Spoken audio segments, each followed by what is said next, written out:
드림으로써 수예배를 하나님께 드리겠습니다.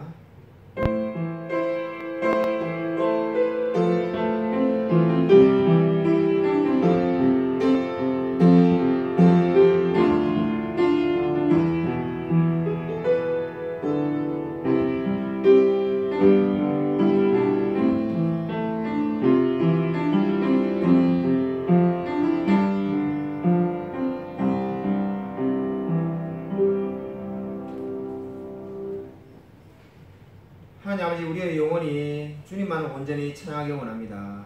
하나님 말씀으로 가득 차며 주님만 생각하는 그러한 사람 될 수 있도록 은혜 부어 주셔서 하나님 그러한 사람이 되고자 또 그러한 삶을 살고자 이렇게 오늘 소유문답을 공부하고자 합니다. 주께서 함께하여 주셔서 하나님 우리가 오랜 시간 동안 이 소유문답을 공부하고 있습니다. 말씀을 통해서 우리 영혼이 변화될 수 있도록 역사하여 주셔서 주께서 이 시간을 주관하여 줄 줄 믿사오며 살아계신 예수 그리스도 이름으로 간절히 기도드립니다. 아멘. 영상으로 하나님께 찬양을 드리겠습니다.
귀한 찬양 감사드립니다. 그렇습니다. 주님, 참으로 우리가 온 마음을 다하여 주님을 사랑하며 살아갈 수 있도록 은혜 부어 주셔서 우리의 모든 것이 주께로부터 왔음을 고백하며 살아갈 수 있게 되어지기를 소원합니다. 주님께서 은혜 부어 주셔서 날마다 하나님께서 우리의 삶을 늘 붙들어 주실 싸우며 살아계신 예수 그리스도 이름으로 간절히 기도드립니다. 아멘. 오늘 성경 말씀은 사도행전 16장 14절이 되겠습니다.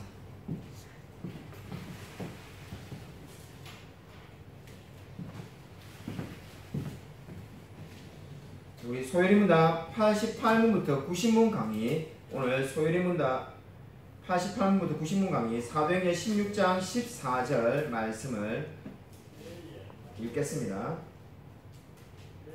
신약성경 216면에 있습니다. 사도행전 16장 14절, 우리 짧기 때문에 같이 한 목소리로 읽겠습니다. 네, 시작. 두아디라시에 있는 자색 옷감 장사로서 하나님을 섬기는 루디아라 하는 한 여자가 말을 듣고 있을 때 주께서 그 마음을 열어 바울의 말을 따르게 하신지라. 아멘. 소리입니다. 제88문입니다. 그리스도가 구속의 유익을 우리에게 주고자 사용하시는 외적인 수단은 무엇입니까? 그리스도가 구속의 유익을 우리에게 주고자 사용하시는 외적이고 일반적인 수단은 그리스도가 정하신 규례들로서 특별히 말씀과 성례와 기도이며 이 모두가 선택하신 자들을 구원하는 효과적인 수단입니다. 제89문 말씀이 구원을 위해 효과적으로 역사하시는 것은 무엇 때문입니까? 하나님의 성령이 성경 읽기와 특히 설교를 사용하여 죄인들을 깨닫게 하고 회심시키며 거룩과 위로를 더하사 믿음을 통해 구원에 이르게 하기 때문입니다. 제90문 말씀이 구원을 위해 효과적으로 역사하도록 하려면 어떻게 읽고 들어야 합니까? 말씀이 구원을 위해 효과적으로 역사하도록 하려면 우리는 부지런히 준비하고 기도하며 말씀에 집중하고 즉 믿음과 사랑으로 말씀을 받아 마음에 간직하며 생활에서 실천해야 합니다. 아멘. 여러분 워너 셀먼의 마음의 문을 두드리시는 그리스도라는 아마 그림을 한 번쯤은 본 적이 있을 겁니다. 이렇게 제목을 말하면은 워너 셀먼도 모르겠고 마음의 문을 두드리시는 그리스도라는 이 제목을 들으면은 제가 본 그림이 아닙니다 이렇게 말할 분들이 많이 있을 것 같습니다. 그러나 막상 제가 지금부터 그림을 설명하면은 다 한 번쯤은 봤다는 생각이 들 겁니다. 무슨 그림이냐면은 이 그림은 요한계시록 3장 20절에 볼지어다 내가 문 밖에 서서 두드리노니 누구든지 내 음성을 듣고 문을 열면 내가 그에게로 들어가 그와 더불어 먹고 그는 나와 더불어 먹으리라고 하는 이 말씀에서 영감을 받은 걸로 잘 알려져 있습니다. 이 말씀에서 영감을 받은 화가는 그림을 그리는데 예수님이 문 밖에 계시고 안에 한 사람이 있습니다. 이 그림은 굉장히 평범해 보이지만은 특징이 무엇입니까? 안에 있는 사람이 문을 열 수는 있지만은 밖에 있는 예수님은 그 밖에서 문고리가 없다는 겁니다. 그래서 무엇을 의미하는 걸까요? 이 화가는 여기서 지금 강조하고 싶은 것은 이 사람이 그러니까 우리 영접하고자 하는 이 한 영혼이 자신이 마음을 열지 않는 이상은 하나님께서 결코 이 영혼을 거듭나게 할 수 없다는 것을 강조하기 위해서 그림을 그렇게 그려놓았습니다. 그래서 이 그림은 굉장히 보편적이고 많이 알려져 있습니다. 수많은 사람들이 이렇게 이 그림을 알고 또 많은 분들이 이 그림을 보고는 은혜 받았다면서 울기도 하고 상당히 다들 좋아합니다. 여기서 말하는 메시지는 간단한데 1쪽 마지막과 2쪽에 걸려서 지금 제가 적어놓았습니다. 하나님께서 구원을 베풀기를 원하시지만은 마음을 열어서 그분을 영접하는 것은 죄인의 몫이라는 것을 강조하고 있습니다. 그러니까 문고리가 안에만 있는 거죠. 그러니까 하나님은 이 사람이 문을 열어주지 않는 이상은 어쩔 방법이 없다는 겁니다. 그래서 이것은 이제 복음 전도할 때 많은 사람들이 제발 빨리 하나님을 영접해라는 이 의미로서 사용하기도 합니다. 중요한 것은 우리가 오늘 방금 읽었던 사도행전 16장 14절의 말씀과 정면으로 충돌된다는 데 있습니다. 여러분 프린트물에 2페이지를 참고하십시오. 오늘 우리가 읽었던 사도행전 16장 14절은 어떻게 말씀하고 있습니까? 하나님이 루디아의 마음을 열었다라고 분명히 말씀하고 있습니다. 여기서 열었다라고 번역된 헬라어는 디아노이고인데 이 디아노이고 열었다는 말은 문을 이렇게 활짝 열어 젖혔다는 의미를 가지고 있습니다. 그렇기 때문에 이 의미가 무엇을 의미합니까? 바로 하나님께서 루디아의 마음을 활짝 열어 젖혔다는 겁니다. 그러니까 지금 워너 셀먼의 그림과는 완전히 다른 거죠. 하나님 편에서 먼저 문을 열어 젖혀가지고 루디아의 마음에 들어가서 그에게 복음을 전했다는 겁니다. 워너 셀먼이 말한 것처럼 예수님은 문 밖에 서서 기다리는데 애처롭게 기다리지만은 이 안에 있는 죄인이 문을 열어주지 않으니까 어쩔 줄 몰라는 그러한 모습이 아닙니다. 너무나 무기력하고 연약하고 죄인이 마음을 열지 않으면 아무것도 할 수 없는 하나님이 결코 아닙니다. 저와 여러분이 믿고 있는 하나님은 절대로 그렇게 작은 하나님이 아닙니다. 죄인의 마음을 오히려 열어 젖혀가지고 어떻게 하십니까? 그 마음을 변화시킨다라고 성경이 분명히 말을 하고 있습니다.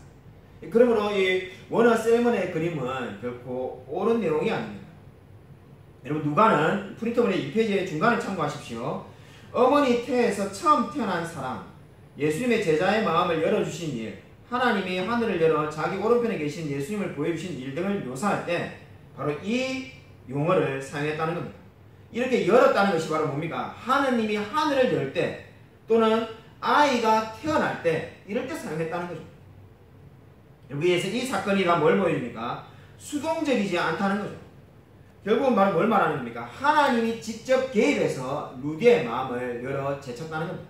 저와 여러분도 마찬가지입니다. 우리가 하나님을 영접하기 전까지 하나님은 우리에게 아무것도 하실 수 없는 분이 절대로 아닙니다. 우리 교회 모든 성도님들이 마찬가지겠지만은 예수님을 믿고 난 다음에 제가 예수님을 믿었지 예수님은 저에게 하나도 할 수 없었습니다. 이렇게 말하는 사람 아무도 없습니다. 만약에 그렇게 신앙 고백을 하는 사람이 있으면은 그게 신앙 고백도 아닙니다만은 그렇게 고백하는 사람이 있으면은 우리 이제 다음 달에 입교식을 하게 될 건데 아마 저는 그 사람에게 입교를 허용하지 않을 겁니다. 예수님은 저에게 아무것도 못했고 제가 예수님의 문을 열어드리자 예수님이 그때서야 들어왔습니다. 이렇게 말하는 사람은 성경을 제대로 알고 있는 사람이 아닙니다. 우리가 너무나 잘 알고 있는 것처럼 하나님이 먼저 우리를 사랑하셨고 하나님이 먼저 우리를 선택하셨고 우리보다 먼저 하나님이 우리를 아시고 계셨습니다. 그것이 바로 성경이 말하는 바입니다. 그렇기 때문에 지금 성경이 어떻게 말합니까? 열어 젖혔다고 말을 하는 거죠. 이 페이지 중간에 보시면 어떤 사람이 목사님 앞에 와서 너덜너덜한 성경을 내밀면서 이렇게 말했습니다. 이것은 목사님의 성경입니다. 이렇게 말했습니다. 왜 그거를 내 성경이라고 말씀하냐고 물었습니다. 제가 5년간 목사님의 설교를 들어보니까는 목사님이 설교 때 이 부분은 잘못되었고 신뢰할 수 없다 이렇게 말하는 부분을 그때마다 제가 잘라냈습니다. 그러다 보니까는 욥기, 전도서, 계시록, 전부 많은 부분들이 잘려나가는 거죠. 이 목사님은 다른 교회들이 그걸 볼까 싶어가지고 그걸 놔두고 그냥 가보라고 했답니다. 그러자 그가 이렇게 말했다고 합니다. 아니 드리지 않겠습니다. 아직도 표지가 남아있는데 표지가 더 떨어질 때까지는 제가 가지고 있겠습니다. 이 이야기가 뭘 말하냐면은 하나님의 말씀에 오류가 있다는 교회를 다녔던 한 성도의 이야기를 지금 기록하고 있는 겁니다. 그러니까 이 성경에 오류가 있다고 말하면서 성경을 믿지 않는 사람이 그 누구를 변화시킬 수가 있겠습니까? 성경은 있는 그대로 우리가 믿는다면은 지금 성경 분명히 어떻게 말하고 있습니까? 우리의 마음을 열어 젖히시는 분이 하나님이시라는 겁니다. 여러분 이 진리를 믿으시기 바랍니다. 여러분 그렇기 때문에 그 밑에 2페이지 마지막에 보시면은 성경을 믿지 않는다면 왜 성경을 그냥 두지 않습니까? 이렇게 말하는데 성경이 나를 그냥 두지 않기 때문이라고 대답하였습니다. 이 말은 무슨 말입니까? 우리가 성경을 믿지 않을 때조차도 성경이 우리를 그냥 내버려 두지 않습니다. 성경이 살아서 역사해서 수많은 사람들의 마음을 감동감화시켰습니다. 내가 먼저 성경을 알아야지, 내가 성경을 먼저 배워야지 이렇게 해서 성경을 만난 것이 아니라 성경이 먼저 수많은 사람들의 마음을 변화시켰습니다. 그래서 위대한 선교자 찰스 스펄전은 회개하지 않는 사람의 참된 본성과 거듭남에 대해서 이렇게 설명을 하였습니다. 돼지에게 두 가지 방법으로 먹이를 주려고 했다고 합니다. 방 한쪽에는 인간이 먹을 수 있는, 저와 여러분이 먹을 수 있는 아주 좋은 음식을 방 안에 가득 채워놨고 또 다른 방에는 정말로 음식물 찌꺼기를 방 안에 가득 채워놓았다고 합니다. 그 다음에 돼지를 풀어놓고 마음대로 음식을 선택하게 했다고 합니다. 당연히 우리가 생각할 때 우리는 진수성찬에 가깝지만은 돼지는 음식물 찌꺼기 있는 통을 향해서 그걸 먹었다고 합니다. 그래서 이 돼지를 잘 모르는 사람들은 놀랬지만은 스펄전 목사님의 이야기입니다. 근데 이 농부들은 이 돼지를 키우는 농부들은 너무나 잘 알고 있기 때문에 놀라지 않았다고 합니다. 왜냐하면 돼지는 그 본성이 그러한 쓰레기 같은 이 음식을 좋아하기 때문입니다. 왜 이러한 이야기를 하는가? 저와 여러분도 마찬가지라는 겁니다. 본성이 변화되어야만이 예수님을 선택하는 겁니다. 우리가 많은 사람들에게 전도할 때 그렇게 말하지 않습니까? 우리가 실제로 전도해가지고 우리도 전도를 코로나 이전에 매주 했습니다만은 전도하면은 그죠 이게 막 반응이 별로 좋지 않습니다. 그럴 때마다 우리가 어떻게 말합니까? 우리가 이렇게 좋은 예수님을 왜 사람들은 믿지 않을까? 왜 믿지 않을까요? 좀 이 지나친 말로 들릴 수 있겠지만은 이 돼지의 본성과 마찬가지입니다. 사람이 본성이 바뀌지 않았기 때문에 그 사람들이 볼 때는 우리가 보기에 너무나 좋은 귀하신 예수님, 진수성찬에 해당되는 예수님을 놔두고는 정말 세상에 아무짝에도 쓸모없는 이 돈, 섹스, 권력 여기에 이렇게 막 선택한 이유가 어디 있겠습니까?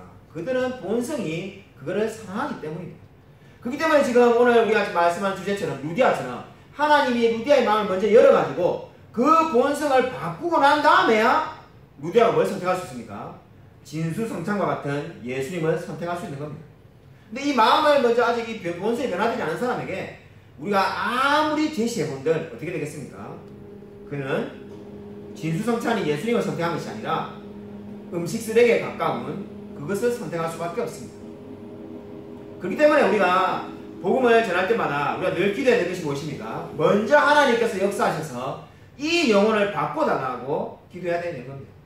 우리의 힘으로 우리가 말을 아무리 잘한다고 해서 이 영혼이 변화되는 것이 아니라 하나님께서 이 영혼에게 먼저 찾아오셔서 그 영혼이 먼저 변화되어야 되는 겁니다. 그렇기 때문에 여러분 3페이지 중간에 보시면은 초자연적이고 존재론적인 변화는 어떤 결과를 가져오게 되는가? 첫째, 인간이 된 돼지는 어떻게 됩니까? 만약에 돼지가 인간이 되면은, 자, 그러니까 이 스팔전 목사님이 이렇게 참 탁월하게 재밌게 설교하시는데, 돼지가 만약에 사람으로 바뀌었다고 생각해 보자는 거죠. 그러면 어떻게 되겠습니까? 인간이 된 돼지는 예전에 냄새나던 그 좋아하는 음식을 몸서리치게 싫어할 거라는 겁니다. 그 다음에 어떻게 되겠습니까? 그는 구정물통을 통해서 고개를 들고 그토록 좋아하는 음식물 쓰레기를 오히려 토해내겠죠. 자기가 이미 먹었다면. 그리고 세 번째로는 그는 다른 사람들이 자신의 걸 지켜보고 있다는 사실을 의식해서 수치스럽게 생각할 거라는 거죠. 자기가 예전에 막 그 돼지, 요울물, 그 음식 쓰레기 먹은 것을. 그리고 네 번째가 어떻게 되겠습니까? 이제 그 냄새만 맡아도 역겨워할 거라는 겁니다. 이것이 뭘 말하는 겁니까? 우리가 정말로 하나님을 만난 사람이라면은 이 바울이 고백한 것처럼 내가 예전에 좋아하던 것을 배설물같이 여기게 될 거라는 겁니다. 자, 결론적으로 이 진리는 두 가지를 우리에게 질문합니다. 첫 번째 질문이 뭡니까? 단지 그리스도를 영접하기로 결심했는가? 아니면 진정으로 새로운 피조물이 되었는가? 기독교라는 제도에 합류하거나 기독교적인 표현을 사용하는 차원에 머무는가? 아니면 마음이 진정으로 변화되었는가? 구원을 확신할 만한 증거가 있는가? 감정이 변화되었는가? 하나님과 그분의 뜻에 좀 더 민감하게 반응하게 되었는가? 둘째 질문은 이것입니다. 회개하지 않는 사람들에게 전하는 설교나 복음 전도 방법이 회심의 초자연적인 본질에 일치합니다.